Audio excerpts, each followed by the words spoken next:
Quels sont les dogmes chiites sur les prophètes précédents, les prophètes qui sont venus avant le prophète Mohammed sallallahu alayhi wa sallam?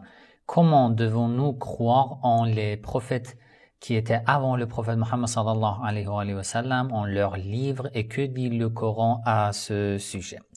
Bismillah ar-Rahman ar-Rahim. Chères sœurs, chers frères, assalamu alaikum wa rahmatullahi wa barakatuh. J'espère que vous allez bien. J'espère que tout se passe bien de votre côté, dans la vie, etc. Très bien. C'est le 15e épisode de mes podcasts, les leçons chiites. Dans les épisodes précédents, à partir de l'épisode numéro 12, j'ai commencé à parler sur la prophétie. Je vous ai parlé de la prophétie. Je vous ai parlé des miracles, je vous ai parlé de l'infaillibilité des prophètes. Et dans ce podcast, Inch'Allah, je vous parle des croyances chiites sur les prophètes précédents, les prophètes avant le prophète Mohammed, et de leurs livres et ce que dit le Coran à ce sujet. Inch'Allah, à la fin, je vais lire quelques-uns de vos commentaires que vous m'avez envoyés au-dessous de l'épisode précédent. D'accord ? Ce podcast, je le publie régulièrement sur YouTube et sur la plateforme SoundCloud. Vous pouvez me suivre sur ces deux plateformes. Aussi, j'ai mis les liens de mes groupes et mes pages sur de différents réseaux sociaux dans les descriptions de ce podcast sur YouTube. D'accord? Donc, vous pouvez vous abonner à mes différentes pages dans de différents réseaux sociaux. D'accord? Et voilà. Comme toujours, si ce genre de contenu vous intéresse, soutenez-moi, s'il vous plaît, et ma chaîne. Cliquez sur j'aime, partagez les vidéos le plus largement possible. C'est une grande aide pour moi. Et regardez, si vous n'êtes pas abonné à ma chaîne, abonnez-vous. Et il y a une cloche, cliquez sur la cloche pour être informé dès que je publie une nouvelle vidéo. D'accord. Bon, nous les chiites, nous croyons que tous les prophètes, comme je vous ai parlé sur l'infaillibilité des prophètes, tous les prophètes sont les meilleurs hommes sur terre en ce qui concerne les qualités et les nobles caractères. Peut-être non, c'est sûr. Depuis leur enfance, ils n'étaient pas prophètes. Après avoir passé des épreuves et avoir réussi à passer des épreuves, Allah les a nommés comme prophètes. Mais depuis leur enfance, leur naissance, ils étaient purs. Et ils n'ont jamais commis d'actes injustes. À part tout cela, nous croyons que tous les prophètes et les envoyés de Dieu étaient dans le droit chemin, étaient infaillibles, étaient purs, étaient les hommes les plus savants, les hommes les plus purs, les hommes les plus proches de Dieu. Et nous croyons que un musulman n'a pas le droit de refuser, de renier la prophétie des prophètes qui sont venus avant le prophète Mohammed sallallahu alayhi wa sallam. Un musulman croit à la prophétie de tous les prophètes. Nous croyons à la prophétie du prophète Mohammed sallallahu alayhi wa sallam, tout comme nous croyons à la prophétie du prophète Isa, Jésus, ala nabiyina wa alayhi salam, à la prophétie du prophète Moïse, du prophète Ibrahim, du prophète Ishaq, Jacob, Ya'qub et les autres. Ça veut dire, autrement dit, tu ne peux pas te prétendre musulman alors que tu refuses la prophétie des prophètes précédents. Tu ne peux pas te prétendre musulman sans avoir la croyance en les prophètes précédents. Ça, c'est une condition nécessaire pour pouvoir être musulman. Regardez la sourate Al-Baqarah, le verset 136. Allah dit « Qoulou, ô musulmans, dites « Amanna billah » que nous avons cru à Allah. « Wa ma unzila ilayna » nous avons cru à tout ce qui nous a été révélé. « Wa ma unzila ila Ibrahim » wa Ismaïl, wa Ishaq, wa Ya'qub, wa al-Asbat. Ô musulmans, dites que nous croyons à tout ce qui a été révélé à Ibrahim, à Ismaïl, à Ishaq, à Ya'qub, wa al-Asbat, les prophètes de sa famille, wa ma utiya Moussa wa Isa, à tout ce qui a été révélé au prophète Moïse, au prophète Jésus, وَمَا أُوتِيَ النَّبِيُّونَ مِنْ رَبِّهِمْ et à tout ce qui a été révélé à tous les prophètes de la part de leur Seigneur. لَا نُفَرِّقُ بَيْنَ أَحَدٍ مِّنْهُمْ. Nous les musulmans, nous ne croyons pas qu'il y a des différences entre les prophètes et les messagers de Dieu. Ça veut dire que nous ne refusons pas la prophétie de certains prophètes pour accepter la prophétie de l'autre. Non. Nous croyons à la prophétie de tous les prophètes et de tous les envoyés de Dieu. وَنَحْنُ لَهُ مُسْلِمُونَ et nous sommes soumis à ce que Dieu a destiné, a choisi et à tous les prophètes et les envoyés de Dieu. Vous voyez, le verset est clair. Un musulman, tout comme qu'il croit en Allah, il croit à la révélation du prophète Mohammed, il croit à la prophétie du prophète Ibrahim, Ismaïl, Ishaq, Ya'qub, Moussa, Isa, et وَمَا أُوتِيَ النَّبِيُّونَ et de tous les prophètes. Il n'y a pas de différence. Aussi, Allah dit dans la sourate An-Nisa, le verset 162, لكن الراسخون في العلم منهم والمؤمنون يؤمنون بما أنزل إليك وما أنزل من قبلك. Les vrais croyants croient à tout ce qui a été révélé à toi, au prophète Mohammed, وَمَا أُنزِلَ مِنْ قَبْلِكَ à tout ce qui a été révélé aux prophètes qui sont venus avant toi. Avant toi. Vous voyez. Donc, la croyance en la prophétie de tous les prophètes, c'est une condition nécessaire pour pouvoir se prétendre musulman.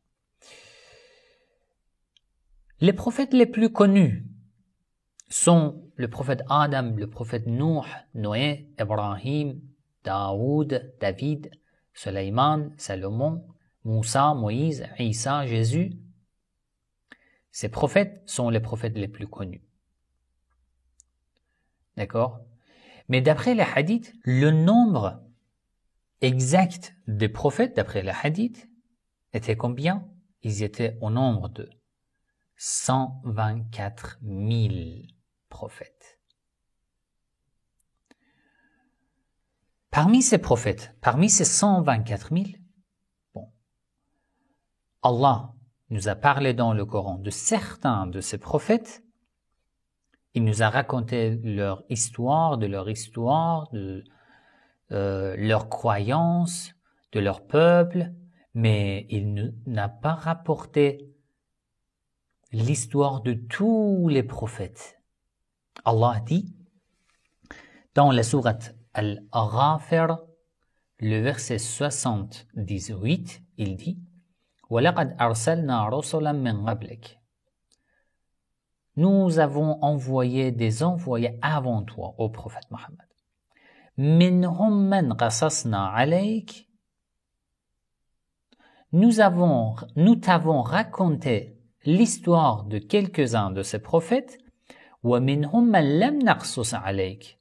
Et parmi eux, il y en a beaucoup dont nous n'avons pas raconté l'histoire dans le Coran. Donc, il reste encore énormément de prophètes dont nous n'avons aucune information.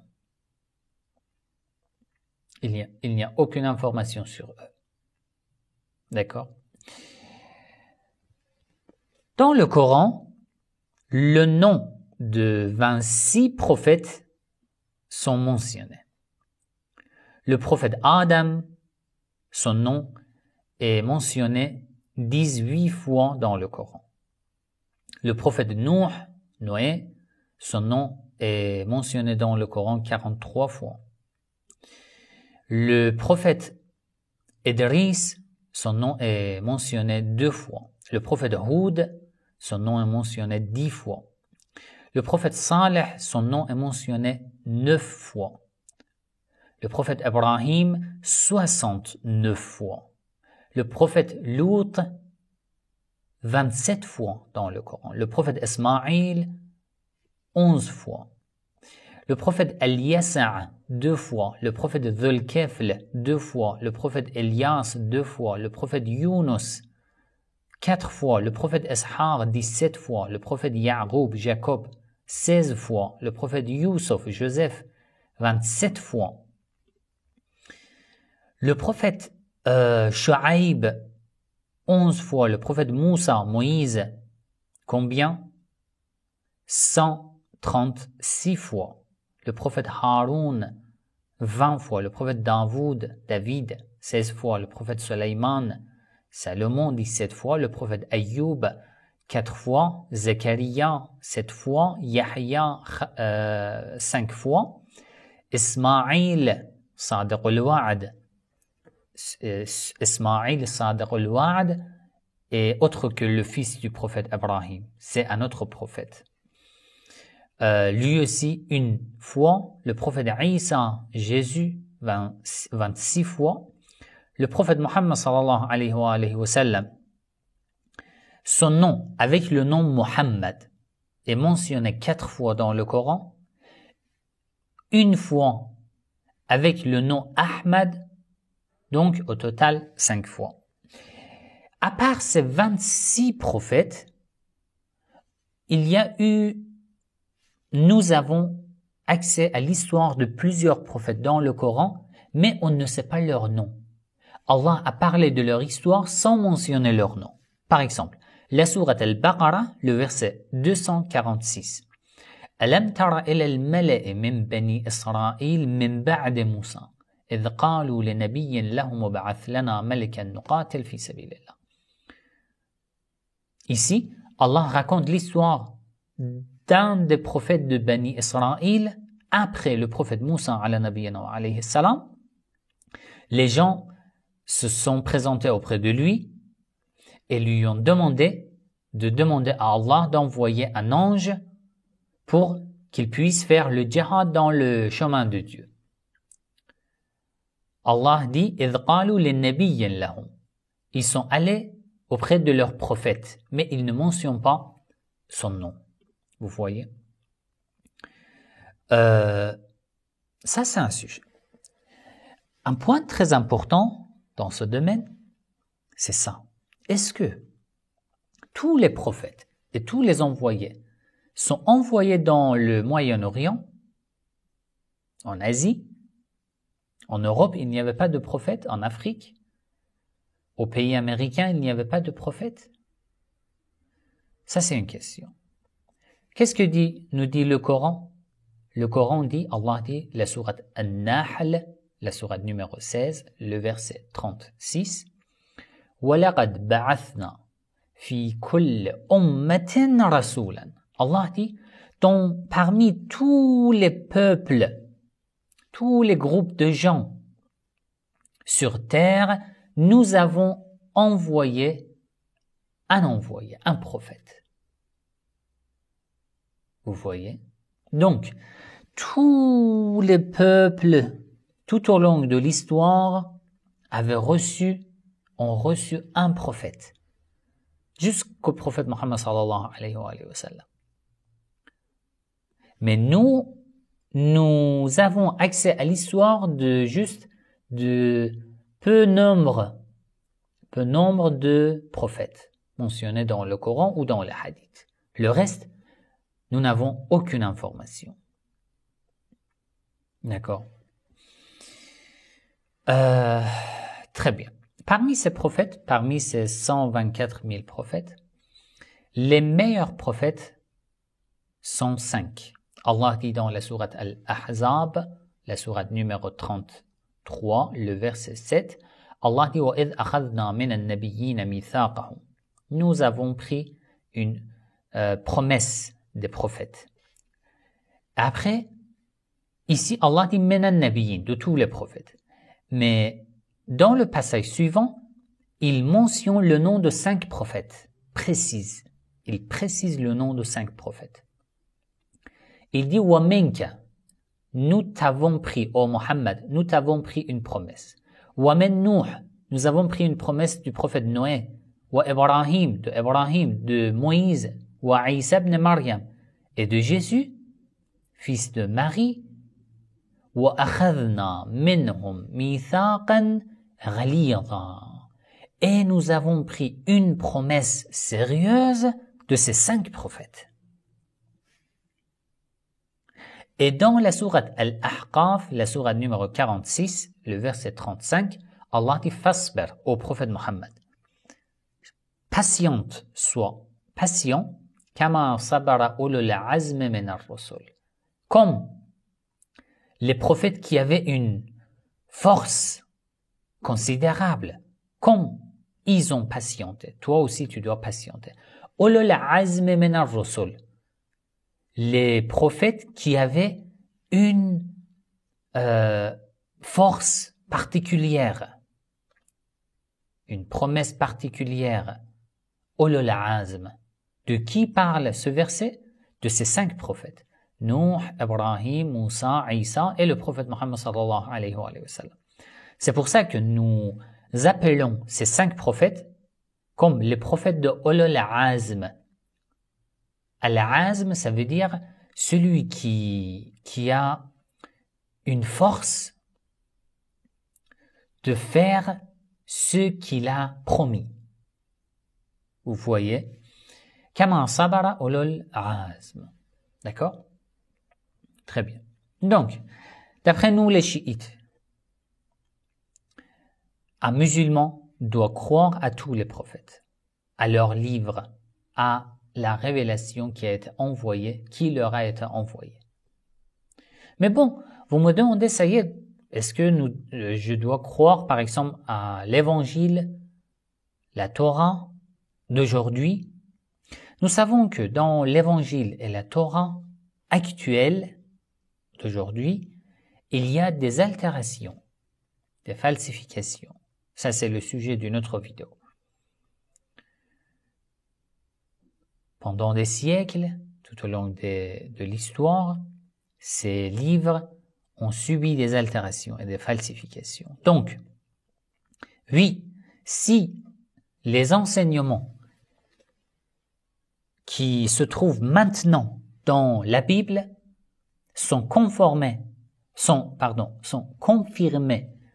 par le Coran, oui, il faut accepter. Mais si c'est contre le Coran, contre l'unicité divine, contre les enseignements du Coran, dans ce cas, nous savons que ça provient des falsifications, non pas de la révélation. D'accord? Donc un musulman respecte tous les prophètes et croit à tous les prophètes. C'était un résumé de ce sujet des prophètes précédents avant le prophète Mohammed sallallahu alayhi wa sallam. Bon, parmi les commentaires que vous m'avez envoyés, une personne m'a demandé 5 questions suite à mes explications sur l'infaillibilité des prophètes.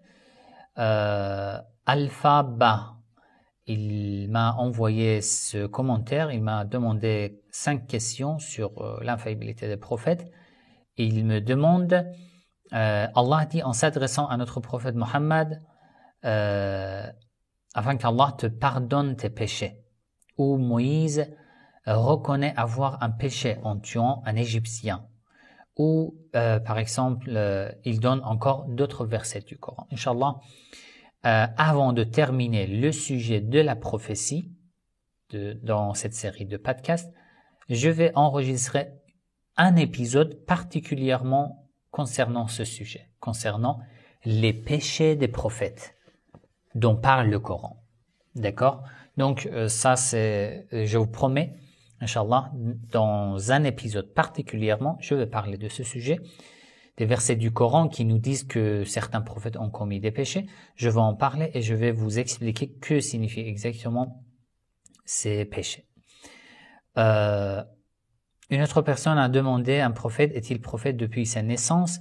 Un prophète est pur et infaillible depuis sa naissance. Mais il n'est pas prophète depuis sa naissance. D'accord? Pourrais-tu, s'il te plaît, cher frère, nous parler du monde des âmes, de la création de nos âmes, ainsi que de celle des prophètes et imams, de lumière de Mohammed, de Fatima, de Ali et de nos imams? Oui, Inch'Allah. En fait, j'en ai déjà parlé dans mes lives, mais bon, Inch'Allah, je vais faire des vidéos particulières à ce sujet. Merci Sayed pour cette explication très claire, je vous en prie. Merci pour tout, Monsieur Sayed, vous m'avez beaucoup éclairé dans ma pratique islamique. Allah nous récompense pour tout ce que nous faisons, je vous en prie, depuis le Mali. Je vous en prie, que Dieu vous protège, merci de vous. Vous soutenez en fait ce travail, ces vidéos, ce contenu. Je vous remercie et vous êtes toujours dans mes prières. Et je vous demande si vous avez écouté jusqu'ici et que vous avez profité du contenu et que vous aimez ce genre de contenu, s'il vous plaît, soutenez ce travail, soutenez ces vidéos. Ça ne vous prend vraiment pas beaucoup de temps. Juste cliquez sur j'aime, juste partagez une vidéo que vous visionnez sur ma chaîne, partagez dans de différents groupes, sur WhatsApp, sur Telegram, sur Facebook, sur de différents réseaux sociaux. Et voilà, invitez les gens à nous joindre, Inch'Allah, sur YouTube. Ça, c'est une grande aide, ce que vous pouvez faire, et ça ne vous prend pas beaucoup de temps. Je vous remercie, vous êtes toujours dans mes prières. Je vous confie à Allah. Assalamu alaikum wa rahmatullahi wa barakatuh.